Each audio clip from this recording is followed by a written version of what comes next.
दोस्तों, हिंदू धर्म में 4 युगों की मान्यता है।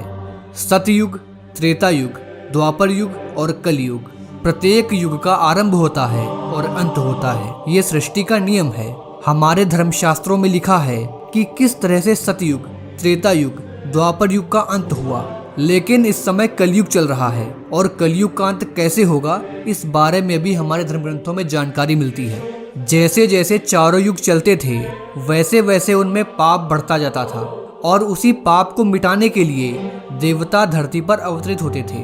पुराणों के अनुसार अधर्म के विनाश और धर्म की स्थापना के लिए भगवान विष्णु ने प्रत्येक युग में अवतार लिए हैं। उन्होंने नरसिंह अवतार लेकर भक्त प्रहलाद की रक्षा की, वहीं दुराचारी हिरण्यकश्यप का वध करके जगत का कल्याण किया। उन्होंने जहां राजा बलि से देवताओं की रक्षा की, वहीं वराह अवतार लेकर हिरण्याक्ष का वध किया। उन्होंने राम बनकर जहां अत्याचारी रावण का संहार किया, वहीं कृष्ण बनकर कंस जैसे हाथी का दमन कर धर्म की रक्षा की। विज्ञान कहता है कि धरती पर जीवन की उत्पत्ति 60 करोड़ वर्ष पहले हुई थी एवं महाद्वीपों का सरकना 20 करोड़ वर्ष पहले प्रारंभ हुआ था, जिससे 5 महाद्वीपों की उत्पत्ति हुई। स्तनधारी जीवों का विकास 14 करोड़ वर्ष पहले हुआ था। दोस्तों, आधुनिक मानव 2 लाख वर्ष पूर्व अस्तित्व में आया। उसके बाद पिछले 50,000 वर्षों में मानव समस्त विश्व में जाकर बस गया। विज्ञान कहता है कि मानव ने जो भी यह अभूतपूर्व प्रगति की है, वह 200 से 400 पीढ़ियों के दौरान ही हुई है। उससे पूर्व मानव पशुओं के समान जीवन व्यतीत करता था। आर्यभट्ट के अनुसार महाभारत का युद्ध 3136 ईसा पूर्व में हुआ था। महाभारत युद्ध के 35 वर्ष के पश्चात भगवान कृष्ण ने देह छोड़ दी थी।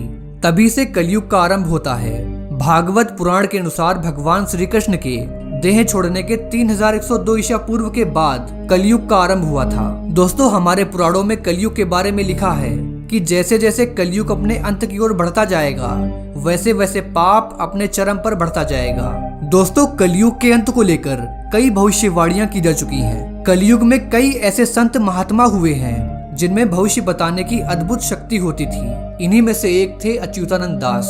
ये एक ऐसे महान संत थे जिन्होंने एक रहस्यमयी पुस्तक लिखी जिसका नाम था भविष्य मालिका। इस पुस्तक में अच्युतानंद दास जी ने उन सारी घटनाओं का वर्णन किया है जो तब घटित होंगी जब कलयुग का अंत बहुत ही निकट होगा। उन्होंने भविष्य मालिका में तीर्थ स्थानों का भी वर्णन किया है जिनसे समय आने पर कलयुग के अंत के संकेत मिलेंगे। तो दोस्तों, आज की इस वीडियो में मैं आपको उन सारे रहस्यमय तीर्थ स्थानों के बारे में बताऊंगा जिनका वर्णन भविष्य मालिका में किया गया है और उनसे कलयुग के अंत के संकेत मिल रहे हैं। तो मित्रों, वीडियो में आगे बढ़ने से पहले मेरा आपसे एक छोटा सा निवेदन है कि इस चैनल को सब्सक्राइब करके पड़ोस वाले बेल आइकॉन को ऑल पर सिलेक्ट अवश्य कर लें और नीचे कमेंट बॉक्स में जय श्री हरि अवश्य लिखिए। मैं हूं आपका दोस्त प्रतीक और चलिए शुरू से शुरू करते हैं। दोस्तों, हिंदू धर्म दुनिया के सभी धर्मों में सबसे रहस्यमयी और प्राचीन है। हिंदू धर्म से ही सभी अन्य धर्मों का जन्म हुआ है। हिंदू धर्म ही एकमात्र ऐसा धर्म है जिसमें धरती, जल, वायु, अग्नि, सूर्य, चंद्र, वृक्ष, नदियां, समुद्र, पहाड़, हर एक प्राकृतिक चीज की पूजा होती है। भगवान कृष्ण ने गोवर्धन की पूजा करवाई थी जिससे उन्होंने इंद्र का घमंड तोड़ा था। दोस्तों, हिंदू धर्म में कई ऐसे प्राचीन मंदिर हैं जो कई युग पुराने हैं। वे मंदिर इतने रहस्यमयी हैं कि जिनका पता वैज्ञानिक भी नहीं लगा पाए। वहाँ विज्ञान के नियम काम नहीं करते। मैंने इससे पहले भी आपको कई रहस्यमय मंदिर बताए हैं। आज मैं आपको जिस मंदिर के बारे में बताने वाला हूँ उसे धरती का दूसरा वैकुंठ कहते हैं। दोस्तों, वो मंदिर जगन्नाथपुरी मंदिर है जो सिर्फ भारत में ही नहीं बल्कि विदेशों में भी बहुत ज्यादा प्रसिद्ध है और इसे देखने के लिए विदेशों से अंग्रेज भी आते हैं, लेकिन उन्हें इसके अंदर जाने की अनुमति नहीं है क्योंकि इस मंदिर में सिर्फ वही जा सकता है जो हिंदू है। जानकारी के लिए आपको बता दूं कि इंदिरा गांधी, जो कि एक समय हमारे देश की प्रधानमंत्री थी, उन्हें भी जगन्नाथ मंदिर में जाने नहीं दिया गया था क्योंकि उन्होंने एक मुस्लिम से शादी की थी। दोस्तों, जगन्नाथ मंदिर हिंदुओं के लिए सबसे ज्यादा महत्व रखता है क्योंकि इस मंदिर में भगवान जगन्नाथ जी विराजमान हैं।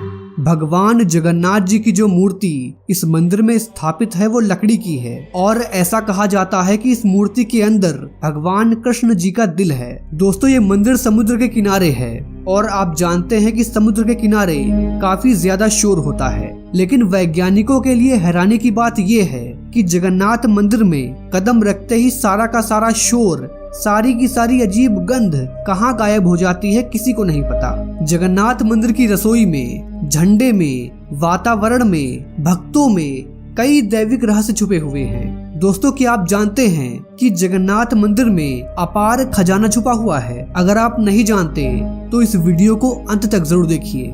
दोस्तों हिंदू धर्म में 4 धाम बताए गए हैं जो चारों दिशाओं में बसे हैं। उत्तर दिशा में है बद्रीनाथ धाम, दक्षिण दिशा में है रामेश्वरम, पश्चिम में है द्वारिका और पूर्व में है जगन्नाथपुरी। ऐसी मान्यता है कि इन चारों धामों में भगवान का साक्षात वास है और इनके दर्शन से कई जन्मों के पाप दूर हो जाते हैं और मुक्ति भी प्राप्त होती है। दोस्तों जगन्नाथपुरी जितना खूबसूरत है उतना ही रहस्यमय भी है। समुद्र के किनारे बना यह मंदिर अपने आप में कई दैवीय शक्तियां छुपाए हुए है।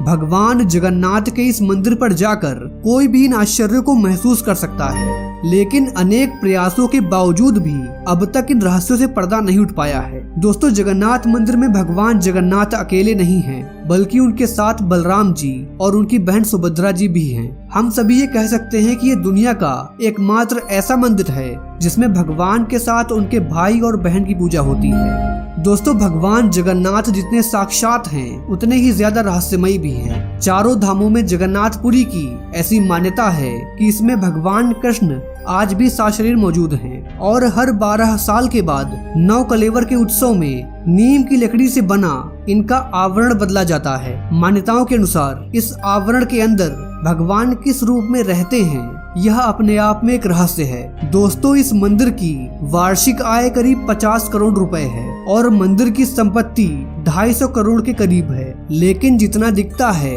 उससे भी कहीं ज्यादा अधिक खजाना इस मंदिर में छुपा हुआ है। दोस्तों ऐसी धारणा है कि मंदिर की जितनी ऊंचाई है उतना ही गहरा है मंदिर का खजाना, जिसमें रुपए नहीं बल्कि रत्न जवाहरात भरे हुए हैं और अब इस खजाने की चाबी गायब हो गई है। आपको बता दें कि ओडिशा हाईकोर्ट के आदेश के बाद रत्न भंडार कक्ष में 4 अप्रैल को कड़ी सुरक्षा के बीच 16 सदस्यों वाली टीम ने 34 साल के बाद यहाँ जांच के लिए आई थी। इस घटना के करीब 2 महीने के बाद चाबी के गायब होने की बात सामने आई है। 4 अप्रैल को खजाना देखकर लौटी टीम ने रत्न भंडार के रक्षक लोकनाथ की मूर्ति के पास शपथ ली थी कि वे रत्न भंडार से जुड़ी कोई भी बात किसी को नहीं बताएंगे। उनका काम सिर्फ ढांचे की मजबूती और सुरक्षा का मुआयना करना था। इस दौरान उन्हें खजाने वाले संदूक और रत्नों को छूने की इजाजत नहीं थी। दोस्तों भगवान जगन्नाथ के खजाने की विशालता को लेकर इसलिए भी अटकलें लगाई जा रही हैं क्योंकि इससे पहले 2011 में जगन्नाथपुरी के पास ही एमार मठ में एक मजदूर एक चांदी का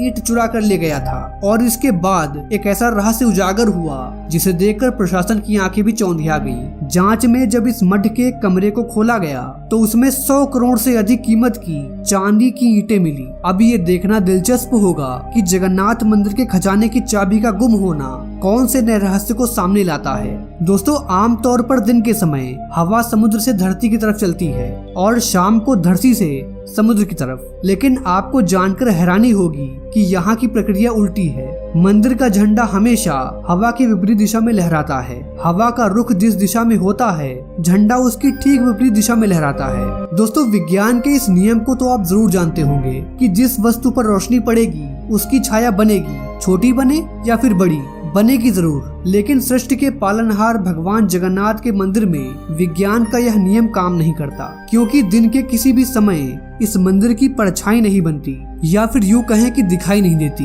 दोस्तों कहा जाता है कि जगन्नाथ मंदिर में दुनिया की सबसे बड़ी रसोई है। रसोई का रहस्य ये है कि यहाँ भगवान का प्रसाद पकाने के लिए 7 बर्तन एक के ऊपर एक रखे जाते हैं। ये बर्तन मिट्टी के होते हैं जिसमें प्रसाद चूल्हे पर पकाया जाता है। आश्चर्य की बात यह है कि इस दौरान सबसे ऊपर रखे बर्तन का पकवान सबसे पहले पकता है, फिर नीचे के तरफ के सारे बर्तन धीरे धीरे पकते चले आते हैं। चाहे लाखों भक्त आ जाएं, लेकिन मंदिर का प्रसाद कभी भी कम नहीं पड़ता और ना ही कभी व्यर्थ जाता है। मंदिर के बंद होते ही प्रसाद खत्म हो जाता है। दोस्तों, आमतौर पर मंदिर, मस्जिद या फिर बड़ी इमारतों पर पक्षियों को बैठे देखा होगा, लेकिन पूरी मंदिर के ऊपर ना ही कभी कोई पक्षी बैठता है और इसके ऊपर से ना ही कभी कोई प्लेन गुजरता है, और भारत के किसी भी दूसरे मंदिर में ऐसा नहीं देखा गया। यह भी एक सबसे बड़ा रहस्य है।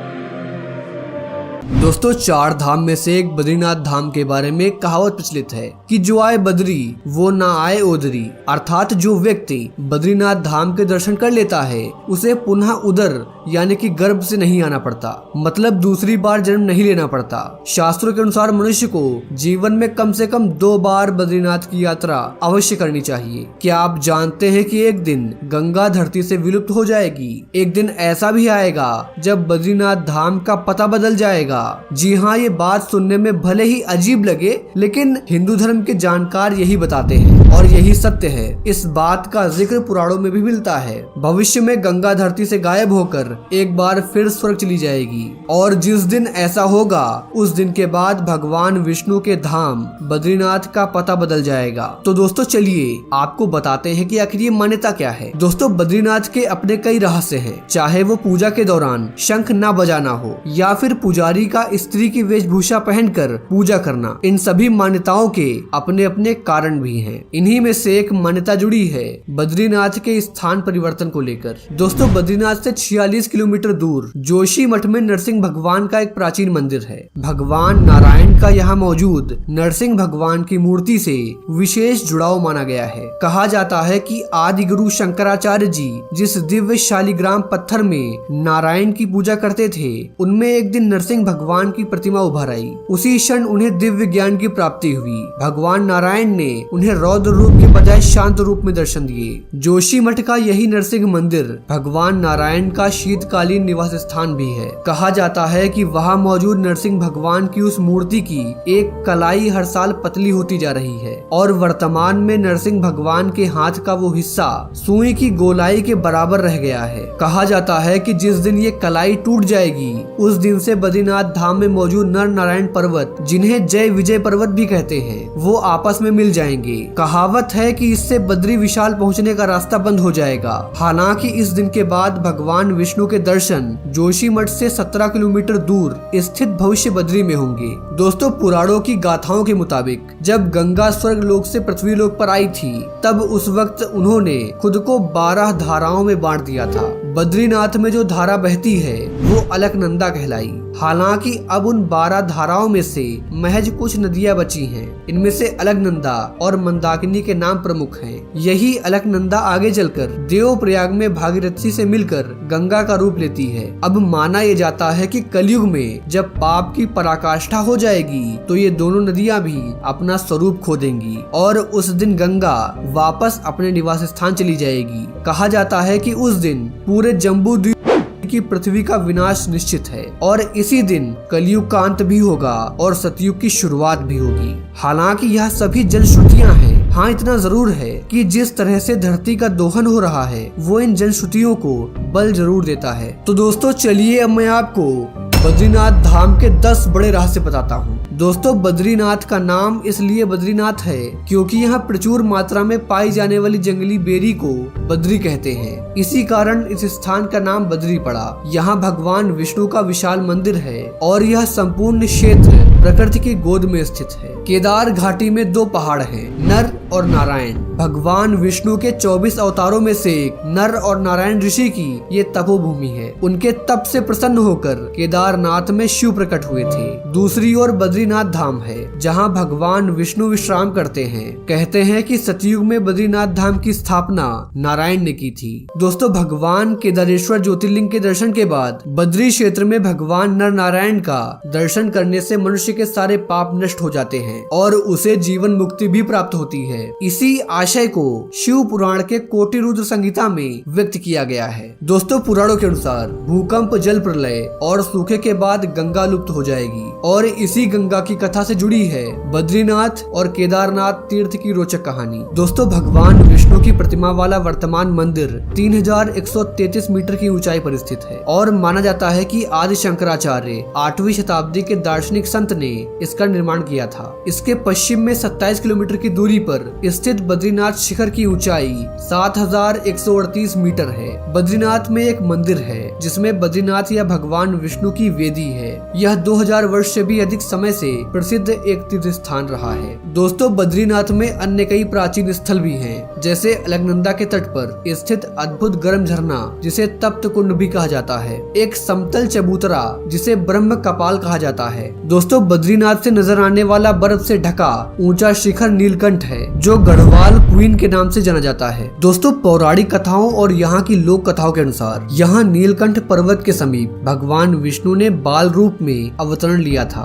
कहते हैं कि भगवान विष्णु जी अपने ध्यान योग और विश्राम के हेतु उपयुक्त स्थान खोज रहे थे और उन्हें अलकनंदा नदी के समीप यह स्थान बहुत भा गया। उस वक्त वह स्थान भगवान शंकर और माता पार्वती का स्थान था। ऐसे में भगवान विष्णु को एक युक्ति सूझी। दोस्तों, एक दिन शिव और पार्वती भ्रमण के लिए बाहर निकले और जब वे लौटे तो उन्होंने द्वार पर एक नन्हे शिशु को रोते हुए देखा। माता पार्वती की ममता जाग उठी और वह उस शिशु को उठाने लगी। तब भगवान शिव ने उन्हें रोका, कहा कि शिशु को मत छुओ। माता पार्वती ने पूछा क्यों? भगवान शिव बोले कि ये कोई अच्छा शिशु नहीं है। सोचो यह यहाँ पर अचानक कैसे आ गया और कहाँ से आ गया? दूर दूर तक इसके माता पिता कहीं नजर नहीं आते। यह कोई बच्चा नहीं बल्कि कोई मायावी लगता है। लेकिन माता पार्वती नहीं मानी और वह बच्चे को उठाकर घर के अंदर ले गई। पार्वती ने बच्चे को चुप कराया और उसे दूध पिलाया। फिर वह बच्चे को वहीं सुलाकर शिव के साथ नजदीक के एक गर्म झरने में स्नान करने के लिए चली गईं। जब वे दोनों लौटे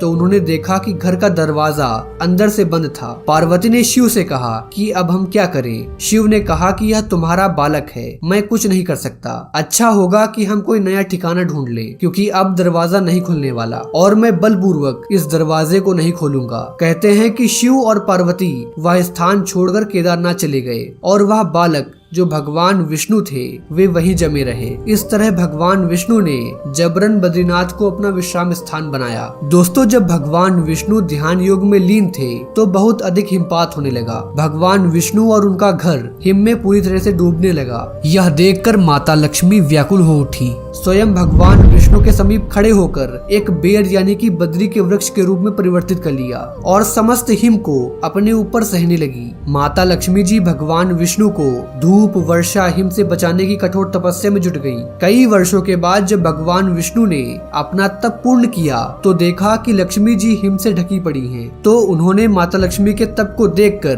कहा कि हे देवी, तुमने भी मेरे ही बराबर तप किया है, सो आज से इस धाम पर मुझे तुम्हारे साथ ही पूजा जाएगा, क्योंकि तुमने मेरी रक्षा बद्री वृक्ष के रूप में की। सो आज से मुझे बद्री के नाथ यानी कि बद्रीनाथ के नाम से जाना जाएगा। इस तरह से भगवान विष्णु का नाम बद्रीनाथ पड़ा।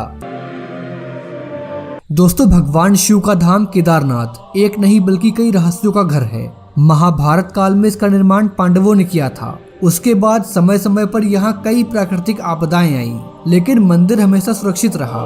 यहाँ तक कि एक समय तो मंदिर 400 वर्षों तक बर्फ में दबा रहा, लेकिन उसे कुछ नहीं हुआ। दोस्तों, 2013 में आई भीषण आपदा में केदारनाथ के पीछे चमत्कारिक रूप से एक भीमशिला आ गया, जिससे मंदिर की सुरक्षा हुई। दोस्तों, केदारनाथ का रहस्य इसके निर्माण से लेकर बाद में हुए कई चमत्कारों को समेटे हुए है। आज हम आपको एक एक करके केदारनाथ के सभी रहस्य बताने वाले हैं। दोस्तों, क्या आपको पता है कि भगवान शिव का केदारनाथ जल्द ही लुप्त होने वाला है? ये मंदिर कलयुग के अंत के संकेत दे रहा है। दोस्तों, देश के 12 ज्योतिर्लिंगों में केदारनाथ धाम सबसे ऊंचाई पर बसा है। ये धाम मंदाकिनी नदी के किनारे 3581 मीटर की ऊंचाई पर स्थित है।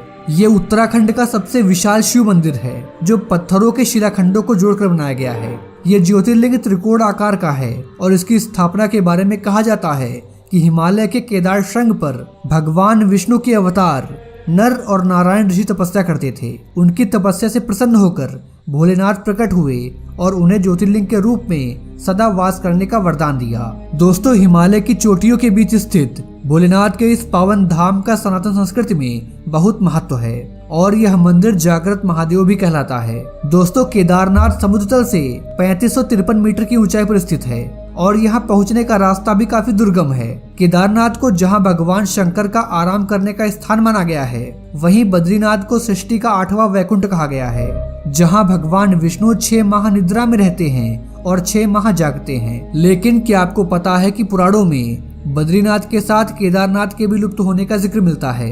दोस्तों, पुराणों के अनुसार कलयुग के 5000 वर्ष बीत जाने के बाद पृथ्वी पर पाप का साम्राज्य होगा। कलयुग अपने चरम सीमा पर होगा और तब लोगों की आस्था लोभ, लालच और काम पर आधारित होगी। सच्चे भक्तों की कमी हो जाएगी और ढोंगी और पाखंडी भक्तों और साधुओं का बोलबाला होगा। ढोंगी लोग धर्म की व्याख्या कर समाज को दिशाहीन कर देंगे। तब इसका परिणाम ये होगा कि धरती पर मनुष्यों के पाप धोने वाली गंगा स्वर्ग लौट जाएगी। दोस्तों, भारत के 12 ज्योतिर्लिंगों में से एक केदारनाथ धाम हिंदुओं का सबसे महत्वपूर्ण तीर्थ स्थल है। उत्तराखंड के हिमालय में केदारेश्वर ज्योतिर्लिंग का मंदिर लोगों की आस्था का प्रमुख केंद्र है। इस प्रसिद्ध तीर्थ के बारे में कहा जाता है कि यहाँ आने वाले हर मनुष्य को स्वर्ग के समान अनुभूति होती है। लेकिन क्या आपको पता है कि केदारनाथ धाम से जुड़ी कई पौराणिक कथाएं भी प्रचलित हैं। इस मंदिर में कई ऐसे रहस्य हैं जिनके बारे में शायद कोई नहीं जानता। केदारेश्वर मंदिर 400 सालों तक बर्फ में दबा रहा।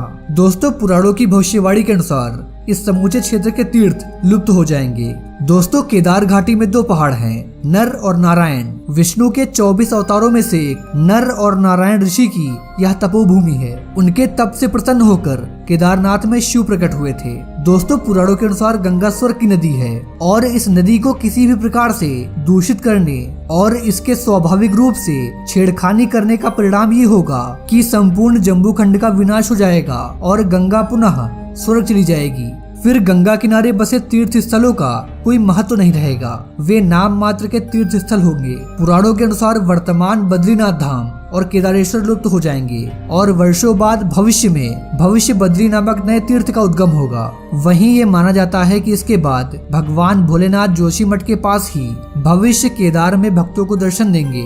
वैसे तो भविष्य केदार आज भी मौजूद है, लेकिन कहा जाता है कि उस समय केदारनाथ धाम का मार्ग अवरुद्ध हो जाने के कारण भविष्य केदार में ही भगवान शिव दर्शन देंगे। दोस्तों, मान्यता के अनुसार जोशीमठ में स्थित नरसिंह भगवान की मूर्ति का एक हाथ साल दर साल पतला होता जा रहा है। ऐसे में जिस दिन यह टूटकर गिर जाएगा, उसी दिन भयानक प्रलय और साथ ही नर नारायण पर्वत आपस में मिल जाएंगे, जिसमें धाम जाने का रास्ता पूरी तरह से बंद हो जाएगा।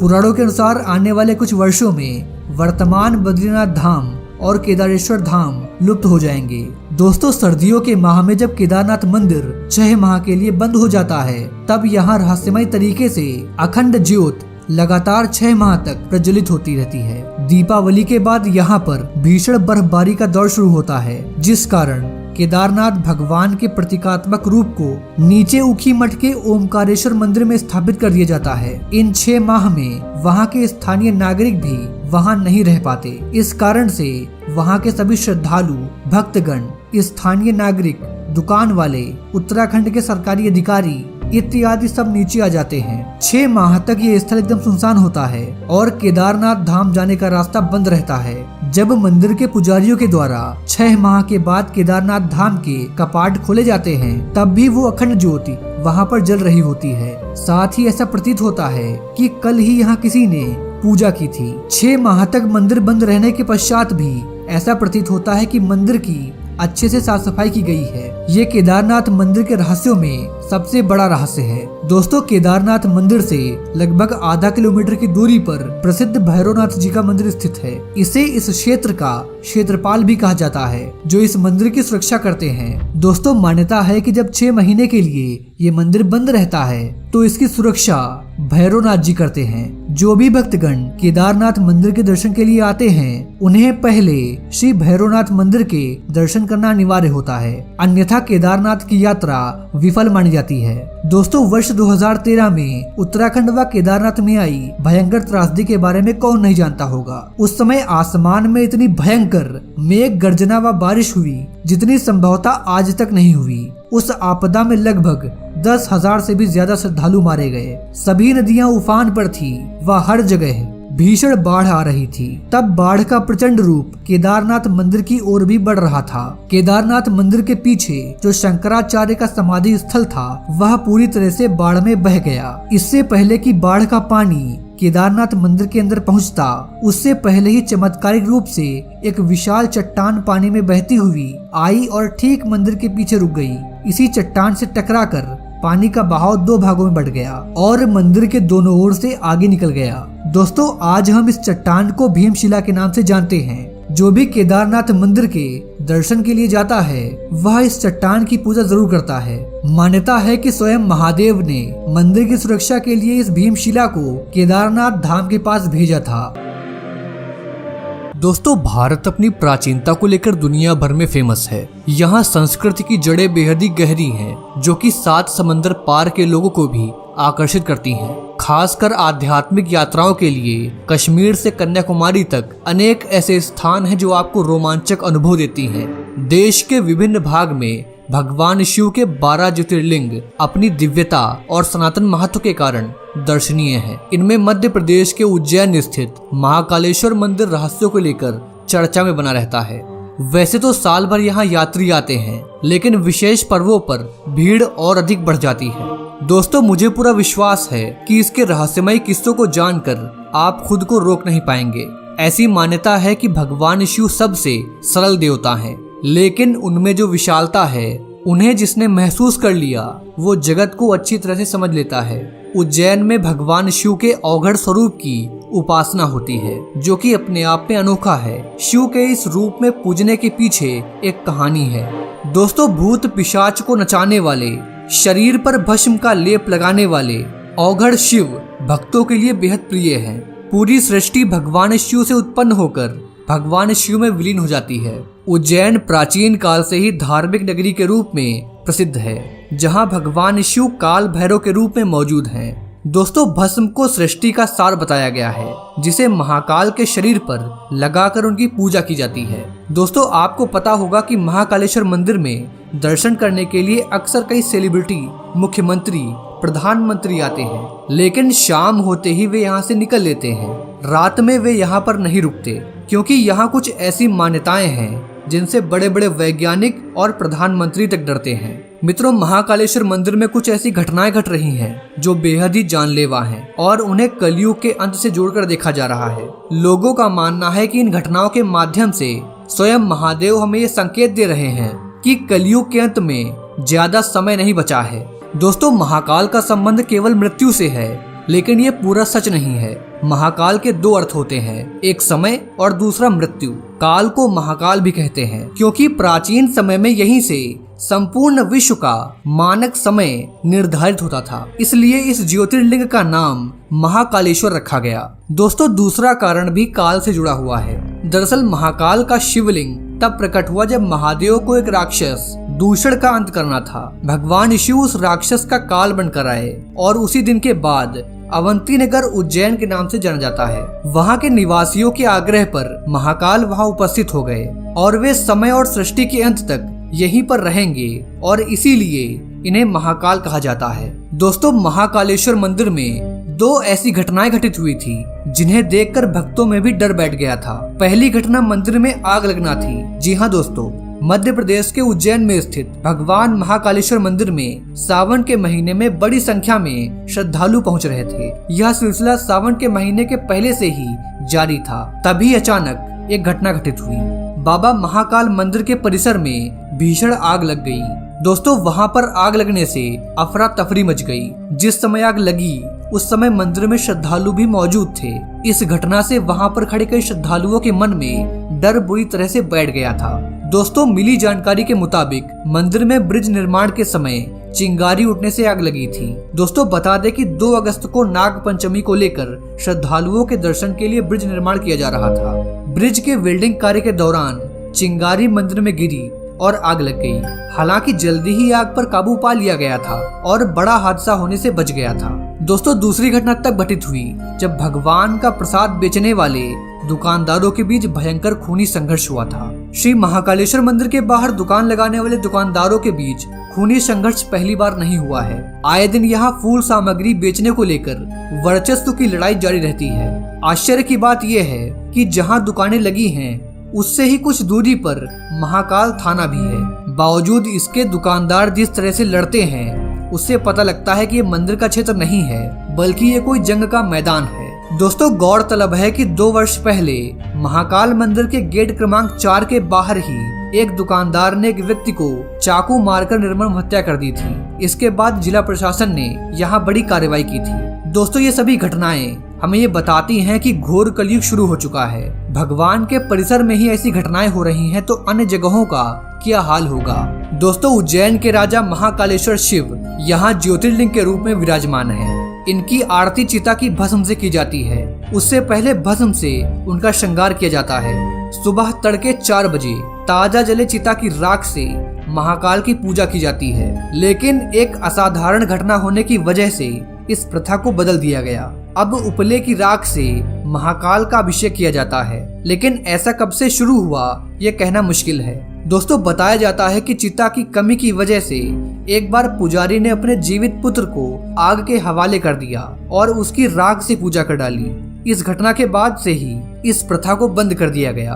भस्म आरती के बारे में एक दिलचस्प तथ्य ये है कि लोग अपने जीवन काल से ही रजिस्ट्रेशन करा लिया करते थे, जिससे कि मरने के बाद महाआरती के लिए उनके भस्म का इस्तेमाल हो सके। फिलहाल यहाँ पर मुर्दों की भस्म की जगह पर गाय के गोबर के उपलों से बनी भस्म से शिवलिंग का श्रृंगार होता है। दोस्तों महाकालेश्वर मंदिर में आरती के समय कपाट बंद हो जाते हैं और केवल मंदिर के पुजारी ही बाबा का श्रृंगार करते हैं। इस समय अन्य भक्तजन कक्ष से बाहर खड़े होकर देखते हैं। आजकल बंद कमरे में आरती की पूरी प्रक्रिया रिकॉर्ड की जाती है। जानकारी के लिए बता दूं कि आरती के वक्त शिवलिंग को भस्म से पूरी तरह से नहला दिया जाता है।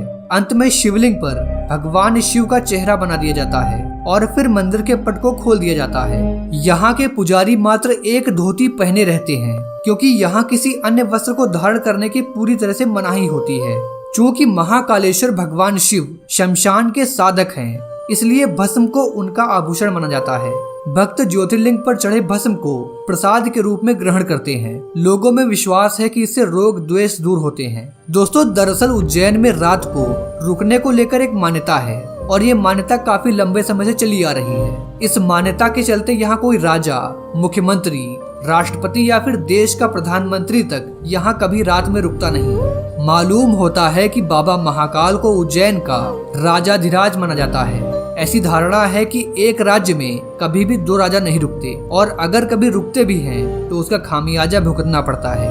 वर्तमान में भी कुछ ऐसी घटनाएं हुई हैं जिसे लोग इस मान्यता से जोड़कर देखते हैं। दोस्तों कहा जाता है कि राजा महाराज युग की समाप्ति के बाद यानी कि आजादी के बाद जब देश के 14 प्रधानमंत्री मोरारजी देसाई महाकालेश्वर के दर्शन करने के लिए पहुंचे और उज्जैन में एक रात रुके तो उनकी सरकार अगले ही दिन गिर गई। इसके अलावा कर्नाटक के सीएम YS येदियुरप्पा एक बार उज्जैन में रात को रुके थे, तब 20 दिनों के अंदर ही उन्हें इस्तीफा देना पड़ा था। दोस्तों सिंधिया राज घराने को लेकर भी कहा जाता है कि राजा विक्रमादित्य के बाद इस घराने से कोई भी राजा रात में उज्जैन में नहीं रुकता। जो पहले रुके थे वो अपनी आपबीती बताने के लिए जीवित नहीं रहे। जय शिव शंकर घटघट वासी, जय शिव शंकर सब गुण राशि, जय शिव शंकर गौर शरीरा, जय शिव शंकर विमल सुधीरा, जय शिव शंकर सृष्टिकर्ता, जय शिव शंकर भव भय हरता, जय शिव शंकर पालनहारे, जय शिव शंकर जय सुरारे, जय शिव शंकर परम दयाला, जय शिव शंकर जय कृपाला, जय शिव शंकर गिरिजा स्वामी, जय शिव शंकर अंतर्यामी, जय शिव शंकर जय त्रिपुरारी, जय शिव शंकर मैं बलिहारी। दोस्तों इस सृष्टि को भगवान ब्रह्मा जी बनाते हैं, भगवान विष्णु देखरेख करते हैं और अंत में भगवान शिव को संतुलित करने के लिए इसका विनाश करना पड़ता है। यह प्रक्रिया हमारे कालखंड के चारों युगों यानी कि सतयुग, त्रेता युग, द्वापर युग और कलयुग में होती है। अभी हम कलयुग में जी रहे हैं। चारों तरफ सिर्फ पाप नजर आता है। पूजा पाठ, ईश्वर की आराधना को ढोंग बता दिया गया है। कहते हैं कि जब कलयुग समाप्त होने वाला होगा तो प्रलय आएगी और तब कलयुग समाप्त हो जाएगा, फिर नए युग की शुरुआत होगी जिसे सतयुग कहेंगे। दोस्तों क्या आपको पता है कि भारत में कुछ ऐसे रहस्यमयी और चमत्कारिक मंदिर हैं जिसमें कलयुग के अंत के संकेत मिल रहे हैं। मैं आपको 2 रहस्यमयी मंदिरों के बारे में बताने वाला हूँ।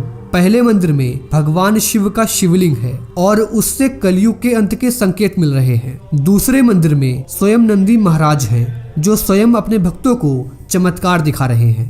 भक्तों का मानना है कि नंदी महाराज का आकार अपने आप चमत्कारिक रूप से बढ़ रहा है। लेकिन इसमें कितनी सच्चाई है और वैज्ञानिकों को इस मंदिर की रिसर्च में क्या मिला, चलिए आज की वीडियो में जानते हैं। दोस्तों, हरिश्चंद्रेश्वर मंदिर एक हिंदू मंदिर है जो कि भारत के राज्य महाराष्ट्र के अहमदनगर में स्थित है। हरिश्चंद्रेश्वर मंदिर का इतिहास महाराष्ट्र के इतिहास में महत्वपूर्ण स्थान रखता है। इस मंदिर का निर्माण लगभग 6वीं शताब्दी में हुआ था। यह मंदिर काफी प्राचीन है। इस मंदिर का उल्लेख मत्स्य पुराण, अग्नि पुराण और स्कंद पुराण में किया गया है। यह मंदिर एक किले में स्थित है जिसका नाम हरिश्चंद्रगढ़ है। इस मंदिर में दर्शन करने वाले लोग इसकी सुंदरता से मंत्रमुग्ध हो जाते हैं। हरिश्चंद्रेश्वर मंदिर में पत्थरों से बनी कुछ बेहतरीन कला नक्काशियां मौजूद हैं जो प्राचीन भारत की हैं। यह मंदिर अपने आधार से 16 फीट की ऊंचाई पर स्थित है। मंदिर के पास में 3 प्रमुख गुफाएं हैं। हरिश्चंद्रेश्वर मंदिर के दाहिनी ओर जाने पर केदारेश्वर की विशाल गुफा है जिसमें एक विशाल शिवलिंग है जो पूरी तरह से पानी से घिरा हुआ है।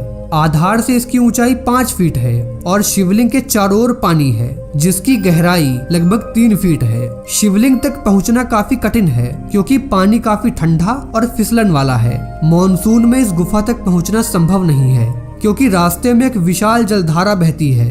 शिवलिंग के ऊपर एक विशाल चट्टान है। शिवलिंग के चारों ओर 4 स्तंभ बने हुए हैं। इन स्तंभों के बारे में वास्तव में कोई नहीं जानता, लेकिन कहा जाता है कि इन स्तंभों का निर्माण जीवन के 4 युगों यानी कि सतयुग, त्रेता युग, द्वापर युग और कलयुग को दर्शाने के लिए किया गया था। जब एक युग अपने समय के अंत में आता है तो कहा जाता है कि एक स्तंभ टूट जाता है। 3 स्तंभ पहले ही टूट चुके हैं। आम धारणा ये है कि वर्तमान चरण कलयुग है और जिस दिन 4था स्तंभ टूट जाएगा उसे वर्तमान युग का अंतिम दिन माना जाएगा।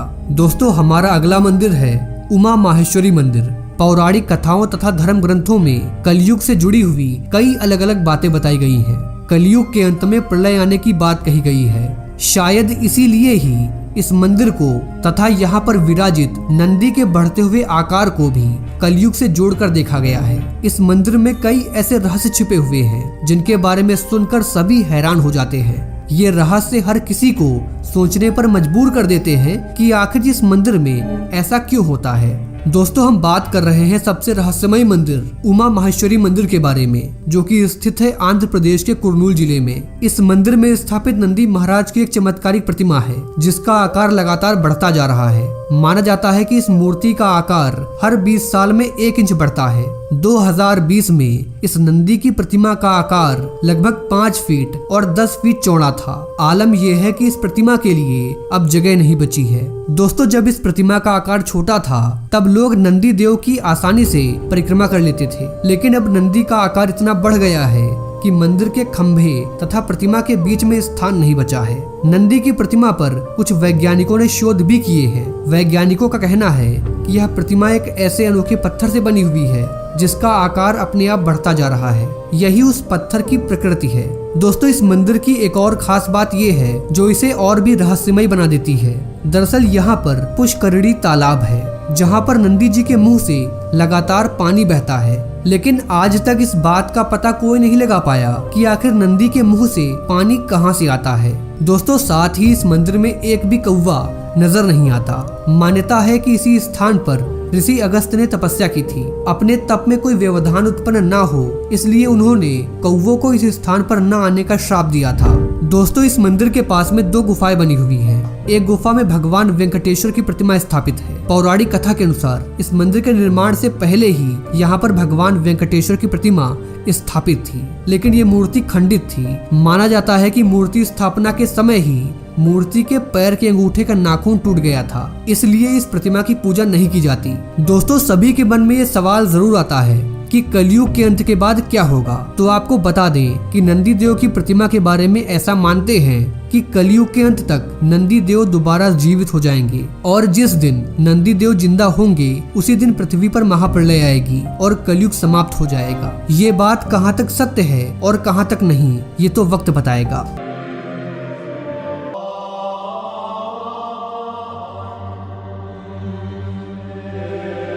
दोस्तों, क्या आपको पता है कि उत्तराखंड में एक ऐसी देवी माता की पूजा होती है जो हमारे चारों धामों की रक्षा करती है। कहते हैं कि यदि माता रक्षा नहीं करेंगी तो चारों धामों का अस्तित्व खत्म हो जाएगा। दोस्तों, माता का मंदिर अलकनंदा नदी के बीचों बीच स्थित है और मंदिर में विराजमान है माँ धारा देवी। यह मंदिर उत्तराखंड का बेहद ही प्रसिद्ध मंदिर है। माता धारा देवी के चमत्कारों को आज तक कोई समझ नहीं पाया। दोस्तों, अलकनंदा नदी के बीचों बीच बने इस मंदिर में माता काली शांत रूप में बैठी हुई हैं, जिनके दर्शन करने के लिए लाखों भक्त यहाँ आते हैं। धारा माता की मूर्ति में कुछ ऐसे रहस्य छिपे हुए हैं जिनका पता आज तक कोई नहीं लगा पाया। दोस्तों, मान्यता है कि इस मंदिर में जो भी जाता है उसकी मनोकामना अवश्य पूर्ण होती है। खासकर यहाँ पर नवविवाहित जोड़े जाते हैं और माता उनकी सभी मनोकामनाएं पूर्ण करती हैं। दोस्तों, यूं तो भारत देश में अनेक रहस्यमयी मंदिर हैं जिनको आज तक वैज्ञानिक समझ नहीं पाए। माना जाता है कि ये सब माँ की इच्छा से होता है। आम भाषा में इसे चमत्कार कहते हैं। जी हाँ, भारत में रहस्यमयी और प्राचीन मंदिरों की कोई कमी नहीं है। एक ऐसा ही मंदिर उत्तराखंड के श्रीनगर से करीब 14 किलोमीटर की दूरी पर स्थित है, जहां हर दिन चमत्कार होता है, जिसे देखकर लोग हैरान रहते हैं। दरअसल इस मंदिर में मौजूद माता की मूर्ति दिन में 3 बार अपना रूप बदलती है। मूर्ति सुबह एक कन्या की तरह दिखती है, फिर दोपहर में एक युवती और शाम को एक बूढ़ी महिला की तरह नजर आती है। इस नजारे को देखकर कई लोगों को नींद तक नहीं आती। यह नजारा वाकई हैरान कर देने वाला है। दोस्तों, इस मंदिर को धारा देवी मंदिर के नाम से जाना जाता है। यह मंदिर झील के ठीक बीचों बीच में स्थित है। एक पौराणिक कथा के अनुसार एक बार एक भीषण बाढ़ में मंदिर बह गया था। साथ ही साथ उसमें मौजूद माता की मूर्ति भी बह गई और वह धारो गांव के पास एक चट्टान से टकराकर रुक गई। कहते हैं कि उस मूर्ति से एक ईश्वरीय आवाज निकली, जिसने गांव वालों को उस जगह पर मूर्ति स्थापित कर देने का निर्देश दिया। इसके बाद गांव वालों ने मिलकर वहां माता का मंदिर बनाया। दोस्तों, देवी काली को समर्पित इस मंदिर के बारे में मान्यता है कि यहाँ पर मौजूद माँ धारा देवी उत्तराखंड के 4 धाम की रक्षा करती हैं। इस माता को पहाड़ों और तीर्थ यात्रियों की रक्षक देवी माना जाता है। पुजारियों की माने तो मंदिर में माँ धारा देवी की प्रतिमा द्वापर युग से स्थापित है। धारा देवी को उत्तराखंड की संरक्षक एवं 4 धामों की रक्षक माना जाता है। वहीं इसे लोगों का अंधविश्वास कहें या फिर एक महज संयोग, लेकिन लोग उत्तराखंड में आने वाली प्राकृतिक आपदाओं को इस मंदिर से जोड़कर देखते हैं। आपको बता दें कि साल 2013 में उत्तराखंड में आई महाप्रलय को लोग माता धारा देवी के गुस्से से जोड़ते हैं। दरअसल यहाँ 16 जून 2013 में श्रीनगर में एक हाइडल पावर प्रोजेक्ट के लिए रास्ता बनाने के लिए जन कल्याणकारी माता धारा देवी की प्रतिमा को मूल स्थान से शिफ्ट कर दिया गया था, जिसके बाद उत्तराखंड के केदारनाथ में भीषण बाढ़ और तबाही आई, जिसमें कई हजार जिंदगियां नष्ट हो गई थी। दोस्तों, धारी देवी की प्रतिमा को उनके मूल स्थान से हटाने को लेकर एक अन्य मान्यता ये भी है कि साल 1882 में एक स्थानीय राजा द्वारा देवी माता की प्रतिमा को हटाने की कोशिश की गई, जिसके बाद केदारनाथ में भारी भूस्खलन हुआ। उत्तराखंड के गढ़वाल में स्थित इस प्राचीन सिद्धपीठ माता धारा देवी के मंदिर में लाखों भक्तों की आस्था जुड़ी हुई है। आपको बता दें कि माता के दर्शन के लिए वैसे तो साल भर श्रद्धालु यहाँ पर आते हैं, लेकिन नवरात्रों में माता धारा देवी के मंदिर में विशेष पूजा अर्चना और खास कार्यक्रमों का आयोजन होता है, इसलिए इस दौरान अलग ही रौनक देखने को मिलती है। ऐसी मान्यता है कि धारा देवी के मंदिर में जो भी भक्त सच्चे दिल से मुराद मांगते हैं, उनकी मनोकामना अवश्य पूर्ण होती है। दोस्तों, माता धारा देवी की एक कहानी लोगों में बहुत ज्यादा प्रचलित है। चलिए मैं आपको बताता हूँ। माता धारा देवी 7 भाइयों में इकलौती बहन थी। माता धारा देवी अपने 7 भाइयों से अत्यंत प्रेम करती थी। वह स्वयं उनके लिए अनेक प्रकार के भोजन बनाती थी और उनकी अत्यंत सेवा करती थी। यह कहानी तब की है जब माँ धारा देवी केवल 7 साल की थी, परंतु जब उनके भाइयों को यह पता चला कि उनकी इकलौती बहन के ग्रह उनके लिए खराब हैं, तो उनके भाई उनसे नफरत करने लगे। वैसे तो माता धारा देवी के 7 भाई माँ धारा देवी से बचपन से नफरत करते थे, क्योंकि माँ धारा देवी का रंग बचपन से ही सांवला था, परंतु माँ धारा देवी अपने 7 भाइयों को अपना सब कुछ मानती थी। क्योंकि इनके माता पिता के जल्दी गुजर जाने के कारण धारी देवी का पालन पोषण उनके भाइयों के हाथों से ही हुआ था और उनके भाई उनके लिए सब कुछ थे। धीरे धीरे समय बीतता गया और धारी माँ के भाइयों की माँ के प्रति नफरत बढ़ती गई। परंतु एक समय ऐसा आया कि माँ के 5 भाइयों की मौत हो गई और केवल 2 शादीशुदा भाई ही बचे थे। और इन 2 भाइयों की परेशानी और बढ़ती गई, क्योंकि इन 2 भाइयों को ऐसा लगा कि कहीं हमारे 5 भाइयों की मौत हमारे इस इकलौती बहन के हमारे प्रति खराब ग्रहों के कारण तो ना हुई होगी, क्योंकि उन्हें बचपन से ही पता चल गया था कि हमारी बहन के ग्रह हमारे लिए सही नहीं है। जब माता केवल 13 साल की थी तो उनके दोनों भाइयों ने उनका सर काटकर उनके धड़ से अलग कर दिया और उनके मृत शरीर को रातों रात नदी के तट से प्रवाहित कर दिया। और इस कन्या का सिर वहां से बहते बहते कल्यासौड़ के धारी नामक गांव आ पहुंचा। जब सुबह सुबह का वक्त था तो धारी गांव में एक व्यक्ति नदी के किनारे कपड़े धुल रहा था, तो उन्होंने सोचा कि नदी में कोई लड़की बह रही है। उस व्यक्ति ने कन्या को बचाना चाहा, परंतु उन्होंने यह सोचकर कि मैं वहां पर जाऊं तो कैसे जाऊं, क्योंकि नदी में तो बहुत ज्यादा पानी है, और वह इस डर से घबरा गए कि मैं कहीं स्वयं न बह जाऊं, और उसका धैर्य टूट गया। उसने सोच लिया कि अब मैं कन्या को नहीं बचाऊंगा। परंतु अचानक एक आवाज नदी के उस कटे हुए सिर से आई, जिसने उस व्यक्ति के धैर्य को बढ़ा दिया।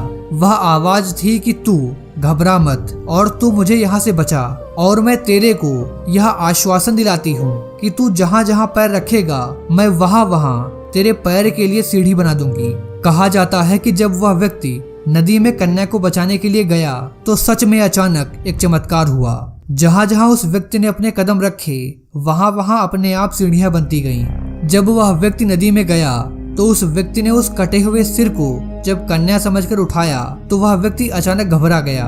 वह जिसे कन्या समझ रहा था वह तो एक कटा हुआ सिर है। फिर उस कटे हुए सिर से आवाज आई कि तू घबरा मत, मैं देव रूप में हूँ और मुझे एक पवित्र सुंदर स्थान पर पत्थर पर स्थापित कर दे। और उस व्यक्ति ने वही किया जो उस कटे हुए सिर ने उस व्यक्ति से बोला, क्योंकि उस व्यक्ति के लिए वह भी एक चमत्कार से कम नहीं था कि कोई कटा हुआ सिर आवाज दे और उस व्यक्ति के लिए सीढ़ियां बनाए एवं उसे रक्षा के लिए आश्वासन दे। यह सब देखकर वह व्यक्ति समझ गया कि यह कोई साधारण सर नहीं है, ये एक देवी ही है। जब उस व्यक्ति ने उस कटे हुए सिर को एक पत्थर पर स्थापित कर दिया तो उस कटे हुए सिर ने अपने बारे में सब कुछ बताया कि मैं कन्या थी जो कि 7 भाइयों की इकलौती बहन थी और मुझे मेरे 2 भाइयों द्वारा मार दिया गया। और यह सब कुछ बताकर उस कटे हुए सिर ने एक पत्थर का रूप धारण कर लिया। तब से उस पत्थर की वहां पर पूजा अर्चना होती है और वहां पर एक सुंदर धारा देवी का मंदिर बनाया गया। और जो उस कन्या का धड़ वाला हिस्सा था वह रुद्रप्रयाग के काली मठ में माँ मैठाड़ी के नाम से प्रसिद्ध हुआ। यहाँ भी माता का भव्य मंदिर बना हुआ है और इस मंदिर को बदन वाला हिस्सा भी कहा जाता है।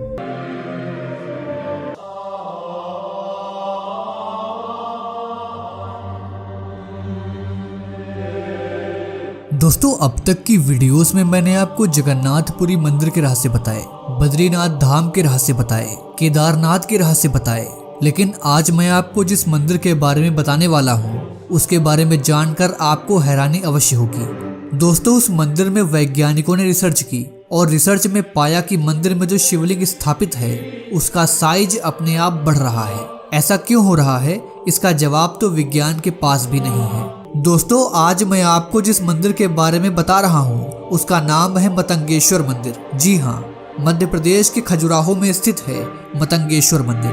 कहते हैं कि ये मंदिर 9वीं सदी में निर्मित हुआ था, परंतु यहाँ पर स्थापित शिवलिंग बहुत ही ज्यादा प्राचीन है। इस शिवलिंग को महाभारत काल का बताया जा रहा है। इस मंदिर का नाम मतंगेश्वर महान मतंग ऋषि के नाम पर पड़ा था। दोस्तों, मतंगेश्वर मंदिर का निर्माण चंदेल वंश के राजाओं द्वारा 9वीं शताब्दी में किया गया था और खजुराहो मंदिर का इतिहास करीबन 1000 साल पुराना माना जाता है। ये शहर चंदेल राजाओं की राजधानी हुआ करता था।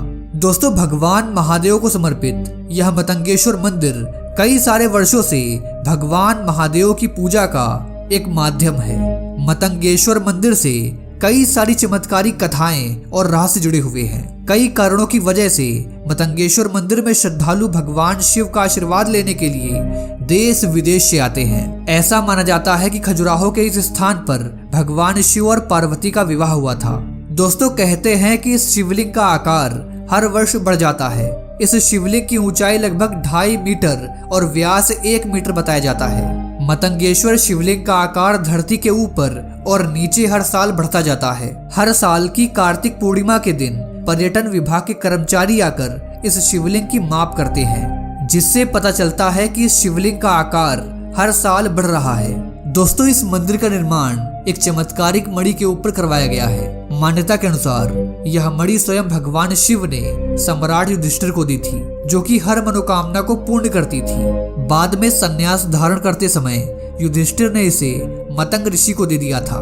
मतंग ऋषि के पास से यह मणि राजा हर्षवर्मन के पास आई, जिन्होंने इस मणि को धरती के नीचे दबाकर उसके ऊपर इस मंदिर को बनवाया था। दोस्तों, आज भी मणि इस विशाल शिवलिंग के नीचे है। शिवलिंग के बारे में मान्यता है कि यह शिवलिंग नीचे पाताल लोक की ओर और ऊपर स्वर्ग लोक की ओर बढ़ रहा है। जब यह पाताल लोक पहुंच जाएगा तब कलयुग का अंत हो जाएगा और समस्त सृष्टि की पुनः शुरुआत होगी। तो मित्रों, ये था आज का वीडियो। इस वीडियो के बारे में आपकी जो भी राय हो नीचे कमेंट बॉक्स में जरूर दीजिएगा। खैर, मिलते हैं आपसे अगली वीडियो में एक नए टॉपिक के साथ। जय हिंद, जय भारत, वंदे मातरम।